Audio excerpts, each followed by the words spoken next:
Bonjour, je suis très heureux de vous accueillir dans ce cockpit de A340 à Air Formation. L'association Un morceau de ciel bleu et Air Formation se sont associés avec Touch&Go pour créer Air Formation Junior. Les propositions sont variées et diverses dans ce superbe équipement que l'on va découvrir ensemble, où l'on peut faire à la fois de la formation en immersion, où les jeunes vraiment qui viennent avec un projet ou sans projet peuvent repartir avec une idée assez précise de quel métier pourrait les intéresser dans le monde de l'aéronautique. Ça peut être des découvertes avec des jeunes de 3e qui viennent simplement pour se renseigner sur les possibilités, ou de l'accompagnement un peu plus intensif pour des jeunes ou des adultes qui veulent aller vers tout ce qui est des formations qualifiantes comme le BIA ou le CAEA.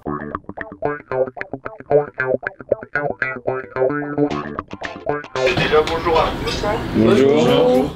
Si vous pouvez envoyer de l'énergie à tous ces jeunes là, Ben oui. avant de repartir à la base. Pour les cours avec Jean-Luc, hein. Voilà, ça va bien se passer. L'air dessus, ça aspire, dessous, ça pousse. On devient plus léger que l'air, normalement on va monter.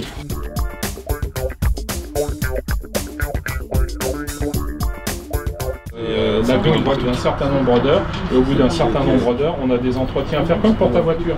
Tout ce qui est maintenance, c'est bien là par contre, dans les zones de maintenance sur avion en aéroport, eh bien, il faut savoir qu'il faut des accès particuliers, donc on fait une demande auprès du préfet de la préfecture.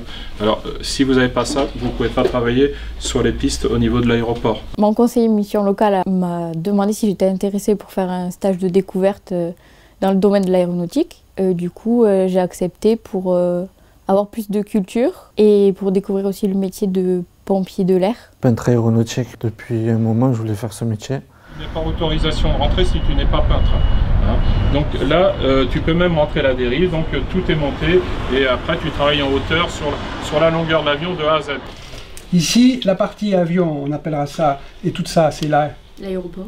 Et on va gérer tout ce qui est métier passager dans l'aéroport. On va attaquer la partie embarquement. Donc là, il y a les équipes des compagnies aériennes qui vont vous enregistrer si vous ne l'avez pas fait à la maison, en carte d'embarquement. Et en général, on n'a pas fait à la maison parce qu'on a des gros bagages qui vont aller en soute. Donc là, il faut aller au comptoir d'enregistrement. On a la partie maintenant sûreté. C'est tout ce qui va toucher aux gens qui vont prendre l'avion. Dans les bagages, il n'y a pas d'objets dangereux, hein, genre couteau, arme à feu, tout ça c'est strictement interdit.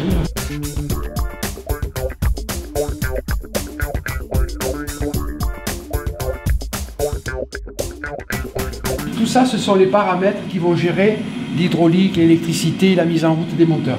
Une fois que ça est prêt, qu'est-ce qu'on fait? On va faire le pushback. Les avions, ils n'ont pas de marche arrière. Alors il y a un tracteur, c'est les métiers de la piste, on en a parlé hier. Il s'accroche à la roulette de nez avec une barre et on pousse l'avion, on le sort du parking. Dès qu'on a sorti l'avion du parking, on commence à faire la mise en route d'un moteur. La mise en route du moteur gauche et du moteur droit. C'est très intéressant, ça me permet de découvrir plein de nouvelles choses. On est là en bas, on regarde en haut, on voit tous les avions voler, mais on se demande comment ils font pour voler. En tout cas, cette formation montre qu'on peut faire beaucoup de choses. Et il faut que je me bouge aussi dans ma vie. Donc j'essaye, je regarde, si ça me plaît, ça me plaît. J'espère que cette visite vous a plu et que vous serez nombreux à nous rejoindre pour découvrir les métiers de l'aéronautique. Si vous voulez nous contacter, vous pouvez le faire sur le numéro qui s'affiche ou l'adresse email.